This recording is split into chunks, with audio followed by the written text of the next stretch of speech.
Dad said, "College is for white kids." Now I'm the surgeon who saved his life. I remember the moment he said it, like it was a scene from a movie I've been forced to watch every day for 15 years. I was 17, sitting at our worn-out kitchen table, the one with a permanent coffee ring stain shaped like the state of Ohio. I had my acceptance letter to Johns Hopkins clutched in my hand, the paper already soft and wrinkled from how many times I'd read it. My heart was beating so fast I thought it might break through my ribs. My dad said college was for white kids, but I held my Johns Hopkins acceptance letter. Subscribe and leave a like to see if I proved him wrong and became the surgeon who saved his life. My mom, Mary, was smiling, her eyes wet with tears. She was a quiet woman, always moving in the background of our lives like a gentle ghost. But in that moment, she was radiant. She put a hand on my shoulder, a rare gesture of open affection. "I'm so proud of you, Lauren," she whispered. "So proud." Then my dad, Frank, walked in. He dropped his keys into the ceramic bowl by the door, the sound echoing in the sudden silence. He worked at the Ford assembly plant, and he always brought the smell of grease and metal home with him. He looked at the letter in my hand, then at my face, and his expression soured. He didn't even need to read it. He knew what it was. "What's that?" he grunted, grabbing a beer from the fridge. "Lauren got into Johns Hopkins," my mom said, her voice trembling a little. "It's a full scholarship, Frank, for pre-med." He took a long drink of his beer, his eyes fixed on me. They were hard, cold eyes, the color of a winter sky. "Pre-med?" he scoffed. "What are you going to do with that? Become a nurse?" "A surgeon, Dad," I said, my voice smaller than I wanted it to be. "I want to be a surgeon." He laughed. It wasn't a happy sound. It was a sharp, ugly noise that filled the small kitchen and made my mom flinch. "A surgeon," he repeated, shaking his head. "Listen to me, kid. You're a good girl, but you're not that smart. College is for other people. It's for rich kids, for white kids. It's not for us. You get a job at the diner, you meet a nice guy, you have some kids. That's your life." He pointed a thick finger at me. "You go to that fancy school, you'll be back here in 6 months with your tail between your legs and a mountain of debt for books and God knows what else. Don't be a fool." Every word was a stone, and I felt them piling up on my chest, making it hard to breathe. The scholarship covered tuition, but he was right about the other costs. Books, living expenses, food. It would be a struggle. He saw the doubt flicker in my eyes, and he pressed his advantage. "Your place is here," he said, his voice softening just a little, which was somehow worse. "Helping your mother. Don't go chasing things that aren't meant for you." That night, I lay in my bed staring at the ceiling, his words playing on a loop in my head. "It's not for us. You're not that smart." Part of me, the part that had always craved his approval, wanted to believe him. It would be easier to stay. It would be safer. But then I thought about the frog I had dissected in 10th grade biology. I remembered the clean, precise cut of the scalpel, the fascinating, intricate network of organs inside. I felt a pull towards it, a sense of purpose that I'd never felt anywhere else. It wasn't about being smart or rich. It was about understanding how things worked, about fixing what was broken. My mom came into my room later that night. She sat on the edge of my bed and didn't turn on the light. She just held out a small, worn envelope. "It's not much," she whispered. "It's my rainy day money. I've been saving it for years. For you." Inside was $700 in wrinkled 20s and 50s. It was more money than I had ever seen in my life. It was her hope, folded into a little paper rectangle. "Your father," she said, her voice barely audible. "He's scared, Lauren. He's scared of a world he doesn't understand. Don't let his fear become yours." That money bought my first set of textbooks and a bus ticket to Baltimore. I left 2 weeks later with one suitcase and my mom's $700. My dad didn't come to the station to see me off. He just sat in his armchair, watching TV, and didn't even look up when I said goodbye. As I walked out the door, I heard him say one last thing to my mother. "She'll be back before Christmas." That was 15 years ago. I never went back, not to live anyway, and I became a surgeon. A damn good one. 15 years is a long time. It's long enough to transform a scared 17-year-old with $700 into Dr. Lauren Evans, a cardiothoracic surgeon. My world now was one of sterile blue scrubs, the clean scent of antiseptic, and the quiet, focused hum of an operating room. The coffee ring stain on the old kitchen table was replaced by the precise, life-giving circle of an overhead surgical lamp. I didn't just go to college, I devoured it. I worked 3 jobs, slept in the library, and lived on instant noodles and the burning need to prove him wrong. My apartment was a clean, minimalist space on the 30th floor of a glass tower overlooking Lake Erie. It was quiet, orderly, and empty. It was the complete opposite of the small, cluttered house I grew up in, a house that always felt too full of unspoken anger and disappointment. I had built a life so different from the one he'd predicted for me, a life he couldn't even imagine. This morning, I had just finished a complex 7-hour bypass surgery. My hands, which my father once said were only good for washing dishes, had just restarted a human heart. My chief of surgery, Dr. Robert Evans, a man with a booming voice and a reputation for being a titan in his field, clapped me on the shoulder as we scrubbed out. "That was a textbook coronary artery bypass, Lauren," he said, his eyes crinkling at the corners. "Your precision is something else. You have a gift." "Thank you, Robert," I replied, my voice calm and even. I had learned to build walls around myself, to keep my emotions packed away like old letters. In my line of work, feelings were a liability. Detachment was survival. I was in my office reviewing patient charts when my phone buzzed. I rarely got personal calls during work hours. The caller ID showed my mother's number. A cold knot formed in my stomach. We spoke every Sunday, like clockwork. A call on a Tuesday meant something was wrong. "Mom," I answered, keeping my voice professional. "Is everything okay?" "Lauren," she said, and her voice was a frayed thread. I could hear the years of weariness in that one word.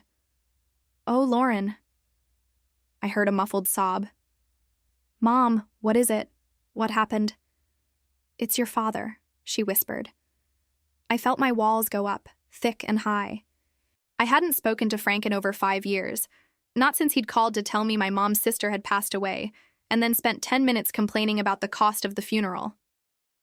"What about him?" I asked, my tone clipped. "He collapsed. At the plant. They rushed him to St. Mary's Hospital," she stammered, her breath catching. "His heart, honey. It's his heart." Irony had a cruel sense of humor. "What's the diagnosis?" I asked, slipping into doctor mode.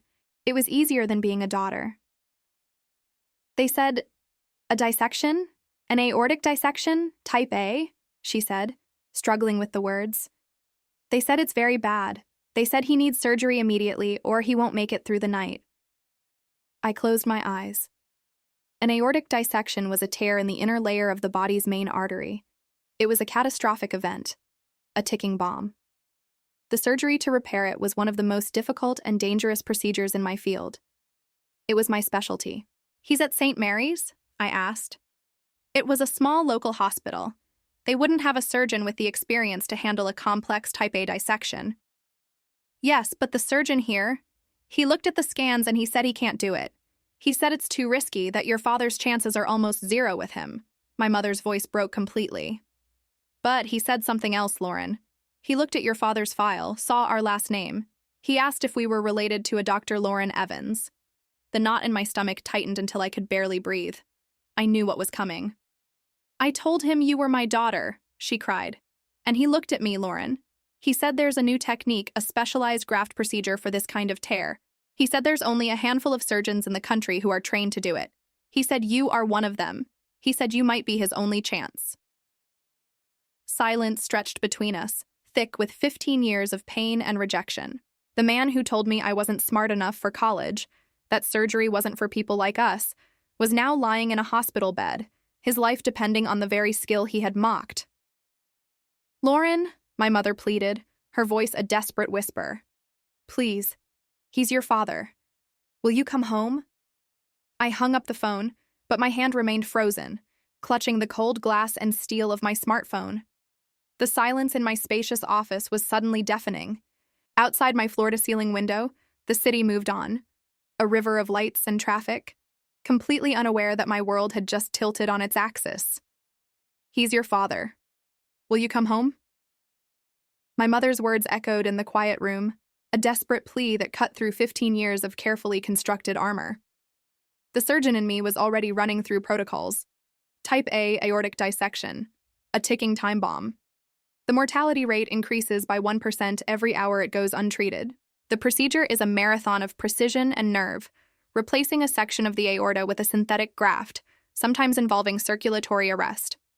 I could picture the scans, the tear in the intima, the false lumen filling with blood. I could feel the weight of the scalpel in my hand, the familiar controlled pressure needed for the first incision. But the daughter in me? She was a 17-year-old girl again, standing in a cramped kitchen, holding a letter that felt like a golden ticket, only to have it crumpled by the cold weight of her father's laughter. "College is for rich kids, for white kids. It's not for us." His voice was a ghost that had haunted every success, every award, every time I looked in the mirror and saw a surgeon instead of the diner waitress he'd wanted me to be. I stood up and walked to the window, looking down at the city I had conquered. This life, this view, it was all built on a foundation of his doubt. Every long night in the library, every sacrificed weekend, every moment of crippling self-doubt had been fueled by a single, burning desire to prove Frank wrong. And I had. I had proven him so wrong that the life I built was now the only thing that could save his. The irony was so thick it was suffocating. My hands were shaking. I clenched them into fists, angry at my own body for betraying me. I knocked on Robert's open office door. He was on the phone but waved me in, his expression shifting from business to concern as he saw my face. He ended his call quickly. "Lauren, what's wrong? You look like you've seen a ghost." I explained the situation in clipped medical terms.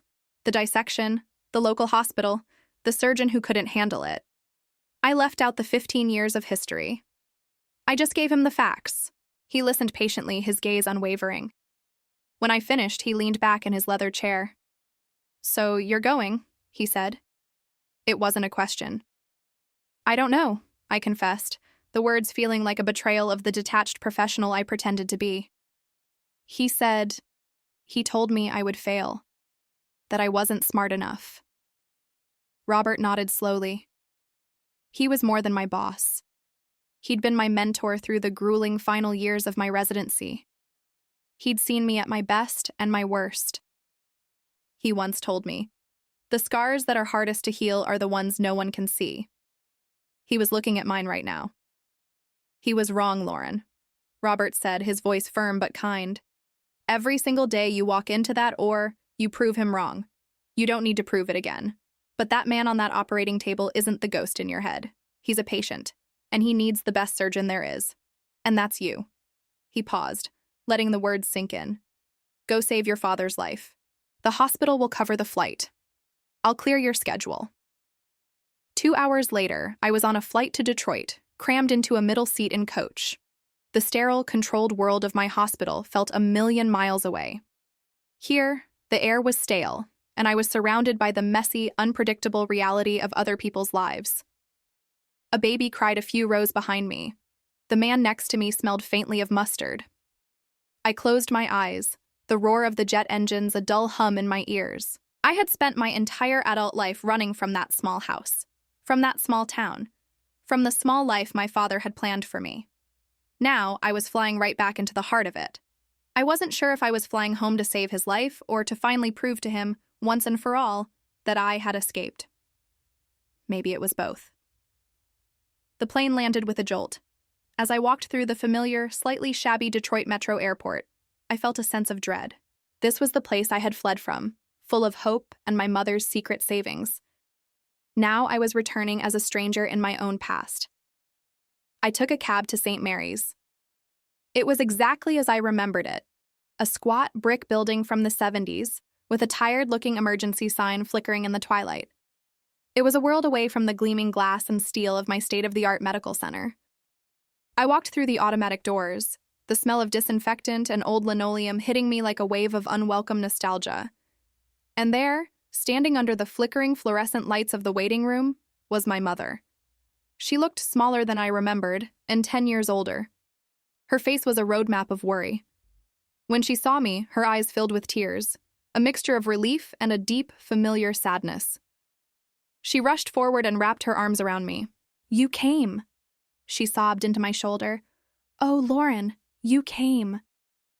I held my mother for a moment, the familiar scent of her lavender soap a strange comfort in the sterile, antiseptic air.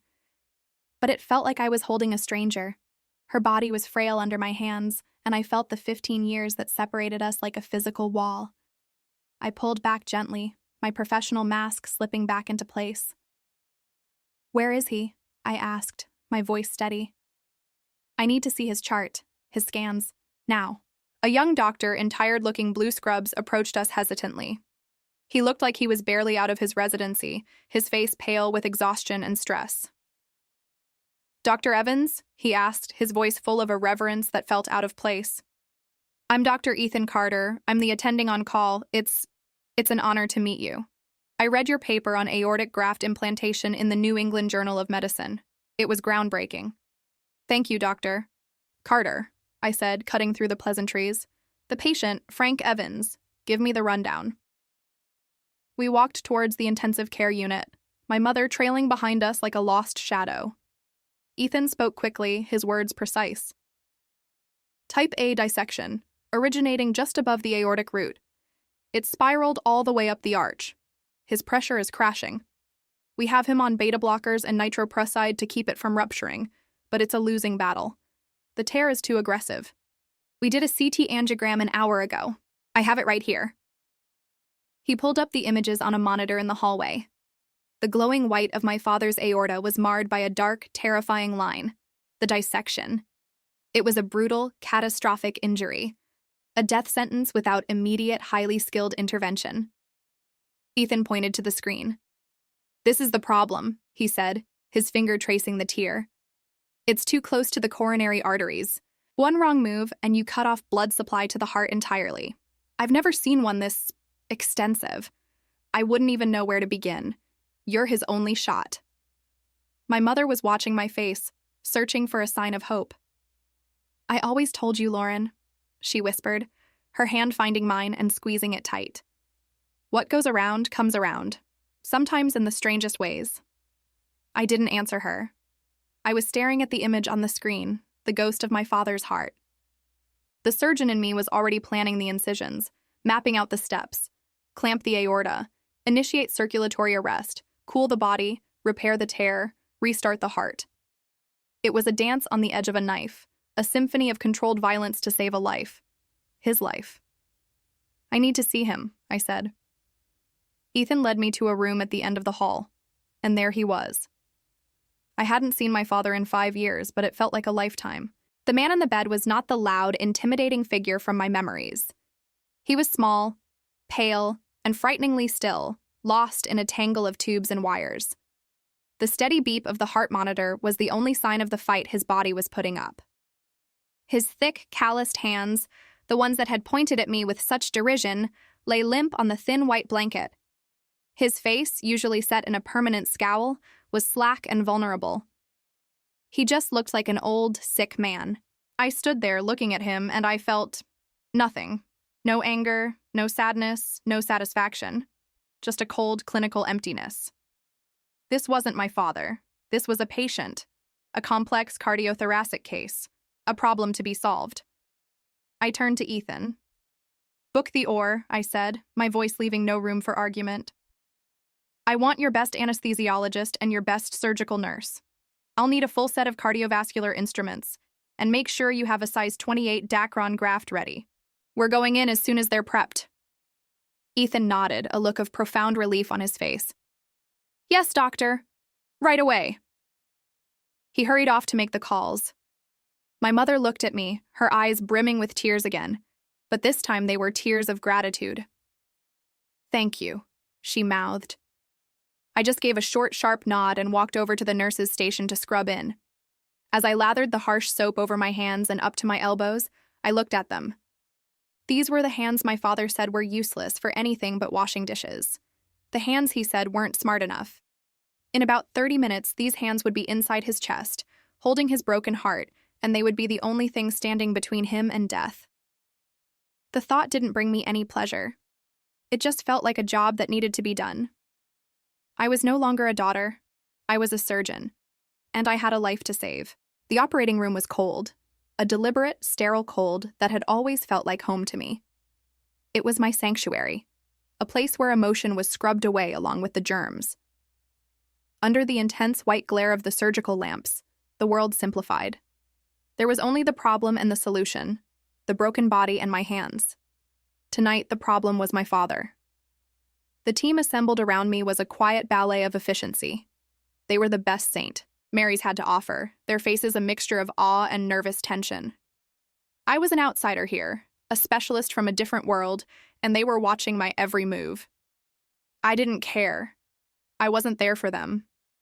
"Scalpel," I said, my voice flat and calm, echoing slightly in the focused silence. The scrub nurse placed it firmly in my palm. I looked down at Frank's chest, prepped and painted with antiseptic iodine.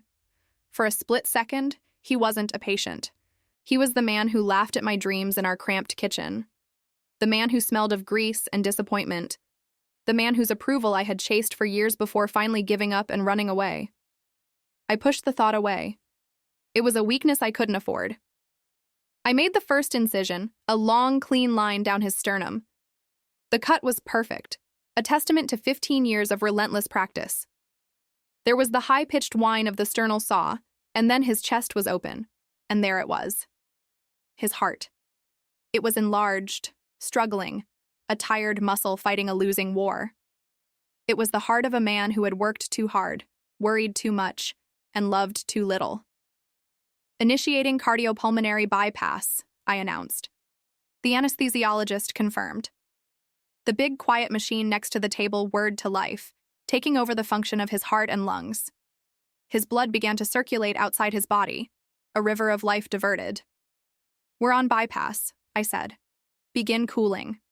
We had to stop his heart completely to repair the aorta. We cooled his body down to 18 degrees Celsius, inducing a state of deep hypothermic circulatory arrest. The monitor that had been beeping a frantic, failing rhythm flatlined. For a few precious minutes, my father, Frank Evans, was clinically dead, and I was the one who had stopped his heart. The silence in the OR was absolute. Now, the real work began. My hands moved with a speed and confidence that felt detached from my mind. I was an observer watching a master at work. I found the tear in the aorta. It was as bad as the scans had shown, a ragged, angry rip in the fabric of his life's main artery. I carefully excised the damaged section. My father always said, "You break something, it stays broken." He was talking about a ceramic plate I'd dropped when I was 8, but he meant it about everything. People, promises, dreams. He believed in a world without second chances.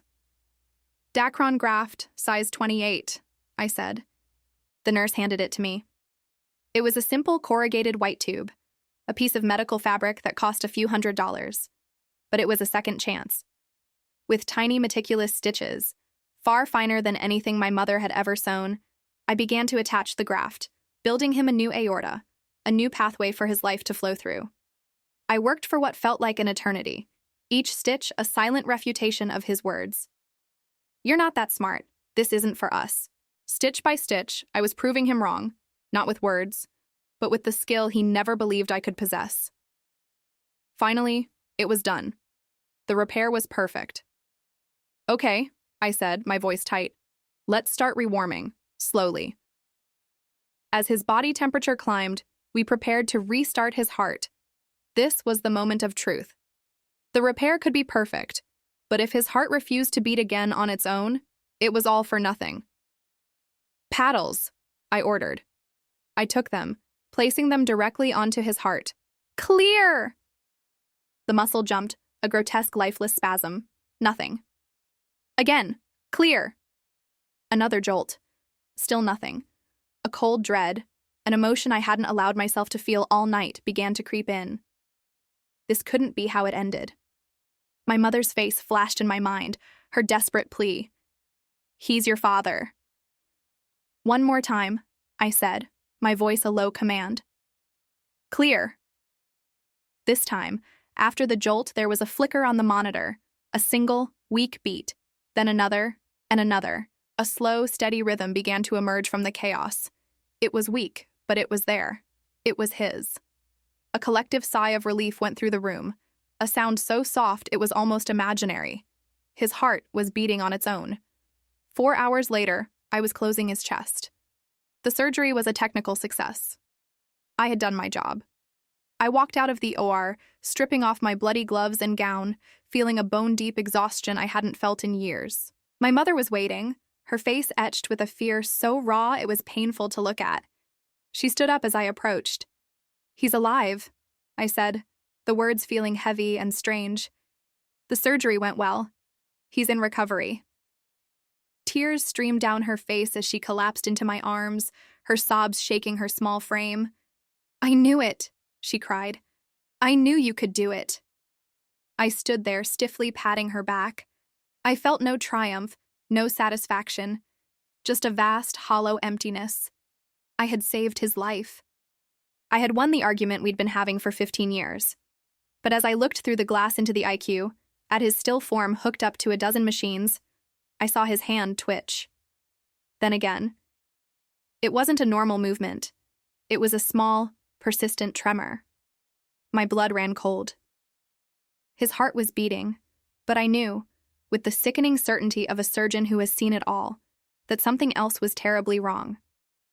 The battle was over, but the war was just beginning. The days that followed were a blur of beeping machines and the sterile lemon scent of hospital cleaner. My father, Frank, was stable, which was the word everyone used. It was a word that meant nothing and everything. His heart was beating a steady rhythm I had stitched back into existence, but the tremor in his right hand remained. It was a constant, subtle vibration, a secret message his body was sending that only I seemed to be able to read. My mother, Mary, sat by his bedside for hours, holding his left hand, the one that was still. She'd read to him from old newspapers or just talk, filling the silence with stories about neighbors and cousins he hadn't seen in years. She was radiating a fragile, desperate hope. To her, the surgery was a miracle, and I was the saint who had performed it. She didn't see the tremor, or if she did, she dismissed it as a ghost of the ordeal he'd been through. "He just needs to rest, Lauren," she told me on the third day, her eyes shining. "You tired him out with all your brilliance." I just nodded, my eyes fixed on his right hand, which lay on the white sheet, fingers twitching as if playing an invisible piano. A young resident, a man named Ethan, who couldn't have been more than 26, came in to check his vitals. "Everything looks great, Dr. Lauren," he said, smiling brightly. "Vitals are strong. A textbook recovery." "What about the tremor in his right hand?" I asked, my voice flat. Ethan glanced at it. "Oh, that. Likely a residual effect from the anesthesia and the bypass machine. It's common. Should resolve itself in a few days." He said it with the unearned confidence of youth. I knew he was wrong. I had seen post-op tremors. They were jittery, inconsistent. This was different. This was rhythmic, persistent. It was a signal fire. That night, after my mother finally went home to get some sleep, I stayed behind. The IQ was quieter, the sounds of the machines more pronounced. I pulled up my father's complete medical history on a tablet, scrolling back years, looking for anything I might have missed. A complaint of numbness, a dizzy spell, a headache he'd dismissed. There was nothing. I stood over his bed, watching him. His face, which I had always known as hard and unforgiving, looked soft and vulnerable in sleep. The lines of anger around his mouth had faded. He was just a man, trapped in a body that was failing him in ways he couldn't have imagined. My dad always used to say, "Some things are just built to fail." He was talking about the cheap sedans on the assembly line, but looking at him now, hooked to all those machines, the words felt chillingly different. I made a decision. I wasn't going to wait for the tremor to resolve itself. I pulled out my phone and found the number for Dr. Robert, the head of neurology. He was a legend in the hospital, a sharp, no-nonsense doctor in his late 50s who had a reputation for solving the unsolvable. I had only spoken to him a handful of times, but he commanded a quiet respect that few others did. It was almost midnight, but I called his personal line anyway. He answered on the second ring, his voice raspy with sleep but instantly alert. Robert here. Dr. Robert, it's Lauren from Cardiothoracic. I'm sorry to call so late. If you're calling me at this hour, it's not a social call. What's wrong? He asked. I explained everything. The surgery, the successful recovery, and the small, persistent tremor that no one else seemed to care about. I described its rhythm, its consistency, how it didn't lessen or change. I spoke in the precise clinical language we shared, a language free of emotion. He was silent for a long moment when I finished. I could hear him breathing on the other end of the line. And the residents are calling it a post-op side effect, he said. It wasn't a question. Yes, I said. I'll be there in an hour, he said and hung up. I felt a sliver of something that wasn't emptiness. It wasn't relief. Not yet. It was the cold, familiar feeling of a fight beginning. An hour later, Dr. Robert walked into the ICU. He was shorter than I remembered, with graying hair and eyes that seemed to see everything. He didn't say hello. He just walked to my father's bedside, picked up his right hand, and watched the tremor for a full minute. He gently moved the fingers, then the wrist, testing for resistance. He took out a small penlight and checked my father's pupils, even though he was unconscious. He was methodical, his movements economical and precise. Finally, he turned to me. His face was unreadable, a mask of professionalism. You were right to call me, Lauren, he said, his voice low. This isn't the anesthesia. This is neurological. I've seen a tremor like this before, but it's rare. He paused, his eyes meeting mine. We need to get him into an MRI as soon as he's stable enough to move, and we need to run a full panel of tests. There's something happening in his brain. The wait was a special kind of torment. For 2 days, my father remained in the ICU, a fragile web of tubes and wires connecting him to the beeping machines that were keeping him alive. He wasn't stable enough to be moved. Doctor. Robert checked in every few hours, his presence a quiet reassurance. He didn't offer false hope, only facts. His blood pressure is still too volatile, Lauren. We wait. During those 2 days, I lived in a blur of stale coffee and the hum of hospital machinery.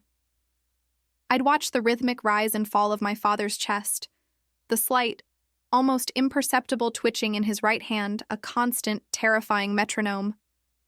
My mother, Mary, would sit with me for hours, her knitting needles clicking softly, the sound a fragile counterpoint to the electronic beeps. She didn't talk much, but her presence was an anchor. He scoffed at my dream of being a surgeon, calling me not that smart. What would you have done in my place? Comment your thoughts and share if you believe in defying expectations. Then, on the third morning, a young resident I hadn't seen before, a man with a cocky smile named Carter, came by. He glanced at the chart, then at me. Looks like the tremor is still there, he said almost cheerfully. Some people just have weird reactions to anesthesia. It'll probably fade in a week or 2. He didn't even look at my father's hand. He was just checking boxes on a list. I felt a cold fury rise in me, but I kept my voice level. Dr. Robert has been consulted. We're waiting for vitals to stabilize before an MRI. Carter's smile faltered. Dr. Robert, the head of neurology, for a post-op tremor? He scoffed. Someone pulled some strings, huh? He looked me up and down, his eyes lingering on my surgeon's scrubs. Oh, you work here, that explains it. Before I could respond, Dr. Robert appeared behind him. Is there a problem, Dr. Carter? He asked, his voice soft but carrying the weight of his authority. Carter straightened up, his face flushing. No, sir. Just doing my rounds. Good, Dr. Robert said, his eyes never leaving Carter. Then you can update the chart to reflect that this patient is under my direct neurological supervision. And you can note that his tremor is not, in my professional opinion, a weird reaction. Do you understand? Yes, sir, Carter mumbled, and he practically fled the room. Dr. Robert turned to me. His vitals are leveling out. I've booked the MRI for noon. Let's go. The journey from the ICU to the radiology department was surreal. I walked alongside the gurney, my hand resting near my father's shoulder, not quite touching him. He looked so small and helpless under the thin hospital blanket. This was the man whose voice could shake the walls, whose anger was a physical force in our house. Now, he was just a patient, oblivious to the quiet drama unfolding around him. We stood in the control room, watching the grainy black and white images of his brain appear on the screen, slice by slice. It was a landscape I knew intimately, yet this one was terrifyingly alien. It was my father's. "There," Dr. Robert said, his voice a low murmur. He pointed to a spot deep within the brainstem, an area no thicker than a thumb. I leaned closer, my own medical training kicking in. I saw it. A tiny, dark spot, no bigger than a grain of rice. It wasn't a bleed. It wasn't a tumor. It was something else. Something I'd only ever read about in textbooks. "What is it?" I whispered, though I already suspected. "It's a cavernous malformation," he said. "A tiny cluster of abnormal blood vessels. It's likely been there his whole life, completely dormant." "The heart surgery," I said, the pieces clicking into place. "The stress on his system, the blood pressure changes. It must have caused a microhemorrhage, a tiny slow leak." "Exactly," Dr. Robert confirmed, looking at me with a newfound respect. "The blood is irritating the surrounding neural pathways. That's what's causing the tremor." I felt a wave of dizziness. My mother used to say, "The seeds you plant in anger will only grow bitter fruit." My father had spent years planting his bitterness, and now, a twisted seed in his own brain was threatening to destroy him. The irony was cruel. Can we treat it?" I asked, my voice trembling for the first time. Dr. Robert stared at the screen, his expression grim. "The location is difficult. It's wrapped around the pons. Surgery in that area is incredibly high risk. 1 millimeter in the wrong direction, and he could be left permanently paralyzed. Or worse." He zoomed in on the image, the tiny black spot filling the screen. "And based on the pressure it's exerting, I don't think we can just leave it. It's not a leak anymore, Lauren. It's a time bomb." A time bomb. The words hung in the sterile air of the control room, heavier than the lead-lined walls. I stared at the glowing image of my father's brain, at that tiny, dark seed of chaos nestled in the most delicate part of his being.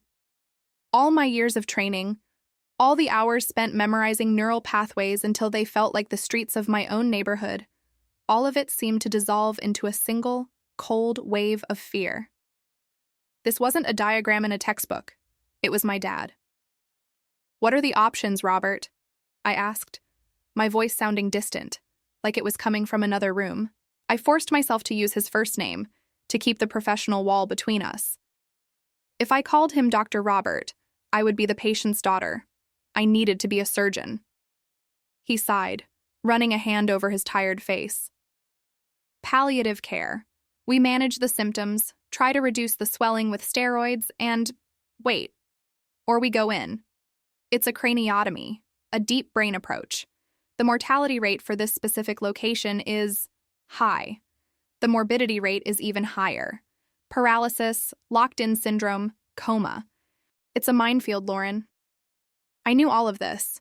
I could list the risks as well as he could. But hearing them said aloud in relation to my own father made them feel like physical blows. He was talking about Frank, the man who taught me how to change a tire, the man whose angry footsteps I learned to measure on the floorboards of our house. "We need to consult the chief," Robert said finally. "Dr. Edward makes the final call on high-risk, low-yield cases like this." An hour later, we were in a small, glass-walled conference room. Dr. Edward was a man in his late 60s with a reputation as sharp and unforgiving as a scalpel. He had silver hair and eyes that seemed to assess everything for its flaws. He flipped through the MRI scans on a tablet, his expression unreadable. My mother, Mary, sat beside me, twisting a tissue in her hands. She hadn't said a word, her face a pale mask of anxiety. "A pontine cavernoma with a recent hemorrhage," Edward said, his voice clipped and precise. "Textbook and inoperable." The word landed on the table like a gavel. "Inoperable," I repeated, my voice rising. "That's not true.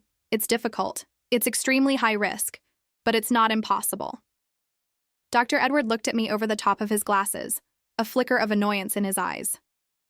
"Dr. Miller, I appreciate your personal investment. But my job is to weigh the statistical probability of a positive outcome against the near certainty of catastrophic complications. A surgeon with a 30-year unblemished record doesn't get there by taking gambles like this. We will not be operating. I recommend immediate transfer to a long-term care facility to manage his decline. His decline. He said it so clinically, as if he were discussing a falling stock price. I felt a surge of rage so hot it almost choked me. This was the system I had worked so hard to join. A system that could look at a human life and reduce it to a statistic, a risk assessment. My mother made a small, wounded sound, and I reached for her hand. It was ice cold. I thought of my father's words from 15 years ago. College is for white kids. He saw a world of closed doors, a system built to keep people like us out. And in that moment, sitting across from the cold certainty of Dr. Edward, I felt that door slam shut. The irony was suffocating. My father was going to die because the very system I had conquered was too cautious, too perfect, too unwilling to risk its pristine record for a man like him. As Dr. Edward gathered his things to leave, I remembered my mother's quiet wisdom. The seeds you plant in anger will only grow bitter fruit. My father had planted so much anger, directed at me, at the world. But now, looking at my mother's devastated face, I realized the bitterest fruit wasn't his illness. It was the helplessness I felt, the rage at a world that would just let him fade away. After the meeting, I found Robert looking out a window at the end of a long corridor. The sun was setting, painting the city in shades of orange and purple. "He's wrong," I said, standing beside him. "He's the chief, Lauren," Robert said softly. "His word is final. His record is perfect because he never takes the hard cases," I shot back. "He only takes the sure things. This isn't about what's best for the patient. It's about his legacy." Robert didn't disagree. He just kept staring out the window. "I've read about this," I said, my mind racing, connecting papers I'd studied, lectures I'd attended. "There's a new approach, an infratentorial supracerebellar approach. It's experimental, developed in Japan. It avoids the major nerve bundles. It's still incredibly risky, but it offers a pathway." He turned to look at me, his eyes searching my face. "No one here is trained in that technique, Lauren. No one in the state, probably." I took a deep breath. The words felt huge in my chest, a combination of terror and absolute certainty. I said. "I studied it for my fellowship. I've practiced it in simulation labs hundreds of times.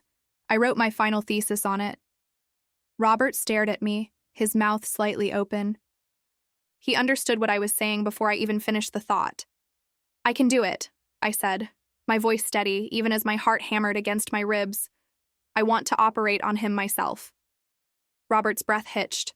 For a moment, the bustling hospital corridor, with its squeaking carts and distant codes being called over the intercom, fell completely silent around us. He looked at me not as a colleague, but as if seeing a ghost. "Lauren, you can't be serious," he whispered, his voice tight with alarm. "If you do this, if you go against a direct order from the chief of surgery, your career is over. He'll have your license. You'll never practice in this country again." "What career?" I asked, my voice dangerously calm. "The one where I stand by and watch my father die because a man is more concerned with his surgical stats than a human life?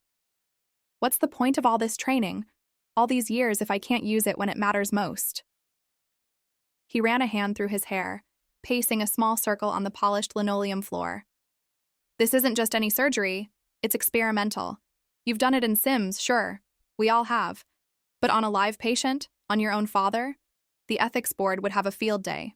The ethics board can review my work after I save his life," I said, my resolve hardening into something solid and sharp inside me. "I'm not asking you to do the surgery, Robert. I'm asking you to help me. I need an anesthesiologist I can trust. I need a scrub nurse who won't run to Edward the second we book the OR." He stopped pacing and looked at me, his eyes filled with a terrible conflict. Robert was a good man and a great doctor, but he was a man who followed the rules. I was asking him to burn the rule book. "He'll find out," Robert said, his voice barely audible. "He'll know." "Let him," I replied. By the time he does, my father will either be in recovery or he'll be gone. Either way, it will be over. I can't live with the alternative, Robert. The one where I do nothing. I could see the moment he made his decision. It was a subtle shift in his shoulders, a deep breath that seemed to settle something inside him. He gave me a short, grim nod. Okay, he said. What do you need? The next 24 hours were a blur of clandestine planning. We couldn't just book operating room 3 and put Frank's name on the schedule. Dr. Edward had already flagged his chart. Any request for surgical resources would be automatically denied and sent directly to his office. We had to go off the books. Completely. Robert managed to get our anesthesiologist, a quiet doctor named Timothy, on board. Timothy owed Robert a favor after Robert had covered for him during a family emergency last year. He was nervous, his hands trembling slightly as we spoke in a deserted supply closet, but he agreed. Finding a nurse was harder. We needed someone skilled, discreet, and brave.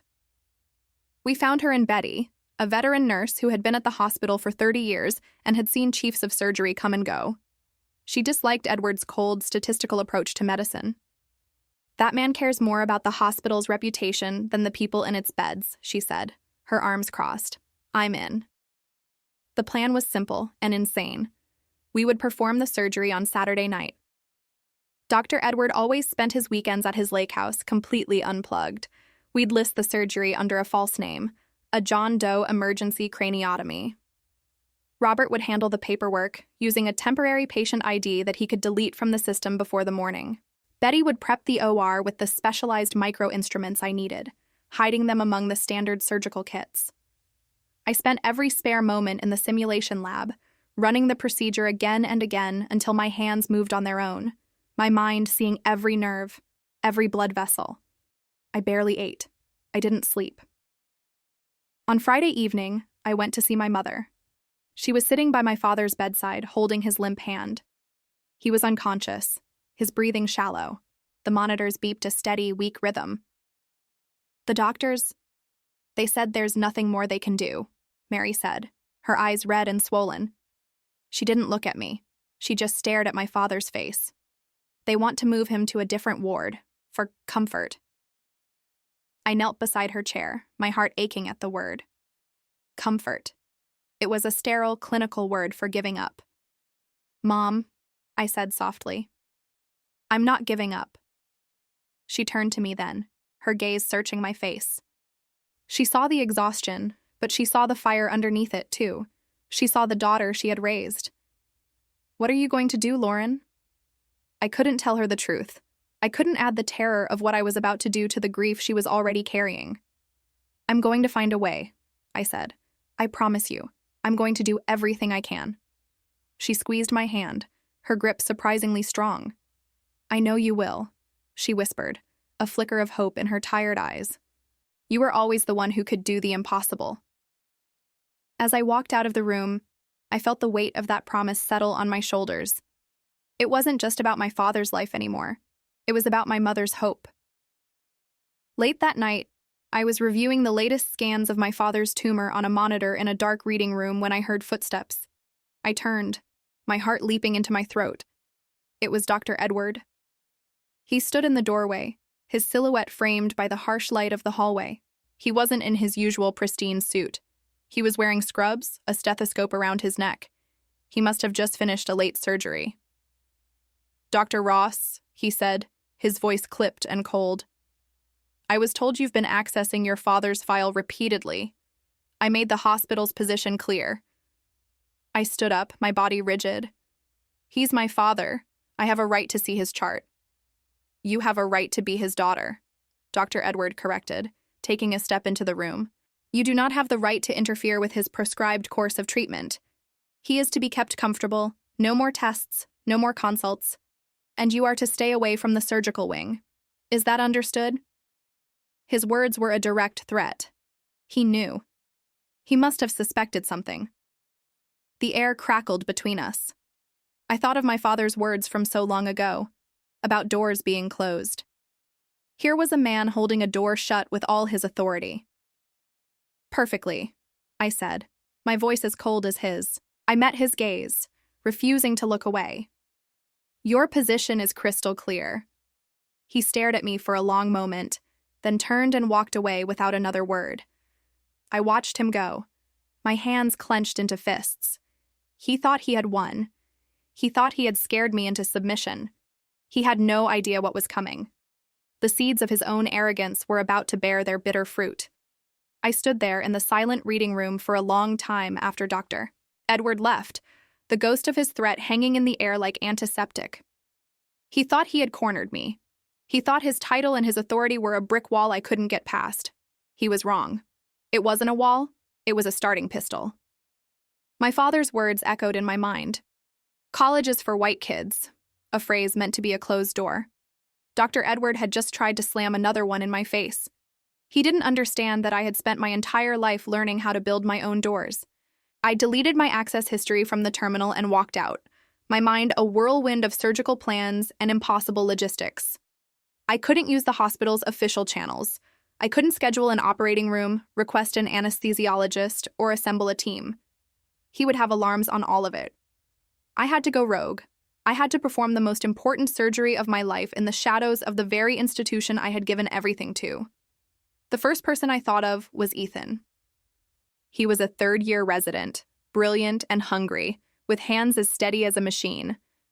I had mentored him during his first year, and we'd developed a bond built on mutual respect and long nights spent debating complex cases.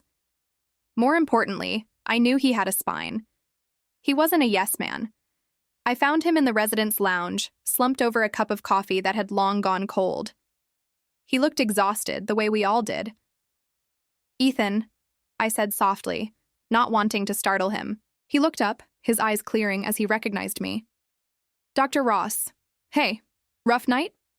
"The usual," I lied. "Can I talk to you for a second? Somewhere private?" His brow furrowed with concern, but he nodded. He followed me to an empty on-call room, the size of a closet with a sad-looking bunk bed. I closed the door. "I need your help," I said, my voice low and urgent.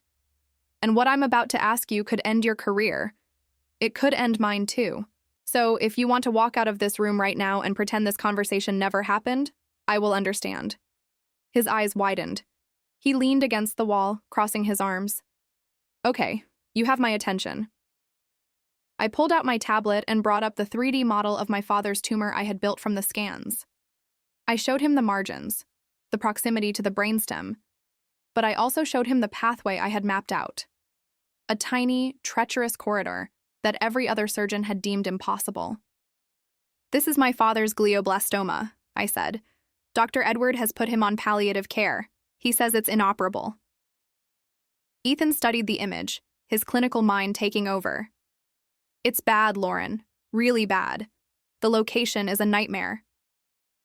"I know," I said, "but it's not impossible. Look here." I pointed to the screen. "If I approach from this angle with a subtemporal incision, I can get to the bulk of it without touching the motor cortex. It's risky as hell, but it's a chance." He's being denied that chance. He looked from the tablet to my face. He saw it then. This wasn't a theoretical discussion. "What are you asking me, Lauren?" he whispered. "I'm going to operate on him myself," I said, the words tasting like metal in my mouth. "Tonight, here, off the books. I need a second pair of hands I can trust completely. I need you." The color drained from his face. He started pacing the tiny room, running a hand through his hair. "No, no way. They'll do more than fire us. They'll revoke our licenses. We could face criminal charges." "I know," I said calmly. "I also know that if we do nothing, he dies. And he dies because a hospital administrator is more concerned with statistics than with a patient's life." "Is that why you became a doctor, Ethan? To manage statistics?" He stopped pacing and stared at me. I could see the war happening behind his eyes, the fear of ruin versus the oath he took. "Why me?" he finally asked. "Because you're the best resident in this hospital," I said honestly, "and because I know you still believe in what we're supposed to be doing here." He was silent for a full minute. The only sound was the hum of the hospital's ventilation system. "Or 7 is scheduled for a software upgrade at 3 a.m., he said, his voice barely audible. It'll be empty after midnight. The night shift surgical nurse, Betty, she owes me a favor. She doesn't like Dr. Edward either. Relief washed over me so intensely my knees felt weak. I just nodded, unable to speak. We'll need to move your father without a transfer order, he continued, his mind now on the logistics. Service elevator. Say he's going for an unscheduled MRI. I can forge the paperwork. He was in. He was all in. Thank you, Ethan, I finally managed to say. He met my gaze, his expression grim but resolute. Don't thank me yet. We have to pull this off first. We left the room separately, melting back into the hospital's nightly rhythm. But everything had changed. A plan was in motion. In just a few hours, I would be standing over my father with a scalpel in my hand, betting my entire life, and Ethan's, on a chance that no one else believed existed. The hours between that conversation and midnight felt like wading through thick mud. Every routine task, every patient chart I signed felt surreal, like I was an imposter in my own life. My hands, the hands that had performed hundreds of delicate surgeries, felt clumsy. I kept looking at the clock on the wall, the second hand sweeping in agonizingly slow circles. My father was a few floors above me, sleeping, unaware that his life was about to be placed solely in my hands. The irony was a bitter pill. The man who told me I didn't belong in this world was now completely dependent on me to stay in his. At exactly 12:30 a.m., I met Ethan near the West Wing service elevators. He was dressed in fresh scrubs, his face pale under the fluorescent lights, but his eyes were steady. He held a clipboard with a forged transfer order. He'd made it look like an emergency request from the radiology department. Ready? He asked, his voice a low whisper. I nodded, my throat too tight to speak. We moved with a quiet efficiency that comes from years of hospital training. We walked to my father's room. My mother was asleep in the visitor's chair, her head resting on a pillow she'd brought from home. She looked so small. For a terrifying moment, I thought we'd have to wake her to explain the impossible. But her breathing was deep and even. We wouldn't have to. My father was hooked up to an IV drip, his breathing shallow. He looked nothing like the powerful, intimidating figure from my childhood. He was just a sick man. I felt a pang of something. Not pity, not forgiveness, but a deep, aching sense of a story that had gone wrong. I carefully disconnected his monitors while Ethan prepped the gurney. Every tiny click and beep sounded like a gunshot in the silent room. We transferred him onto the gurney, the movement barely disturbing his sleep. We covered him with a thin hospital blanket and wheeled him out into the hallway. The journey to the service elevator was the longest walk of my life. Every corner we turned, I expected to see a security guard, a nurse, or worse, Dr. Edward himself. My heart was a drum against my ribs. The service elevator was cold and smelled of disinfectant and something metallic. As the doors slid shut, trapping us in the small, rattling box, I finally let out a breath I didn't realize I was holding.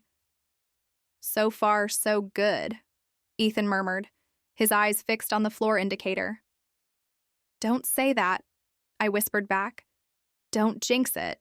When the doors opened on the surgical floor, the hallway was deserted. Or 7 was at the far end, its light off. The door was unlocked. Inside, Betty was waiting. She was a woman in her late 50s with a stern face and kind eyes. She had already laid out the surgical instruments on a sterile tray, each piece of steel gleaming under a single task light. The anesthesia machine is calibrated, she said, her voice crisp and professional. I've double-checked the monitors. You've got a clear window until 4:30 a.m. at the latest. After that, the morning prep crews start arriving. She looked at me, then at my father on the gurney. Give him hell, Dr. Ross. She gave me a curt nod, then slipped out of the operating room as silently as she had appeared.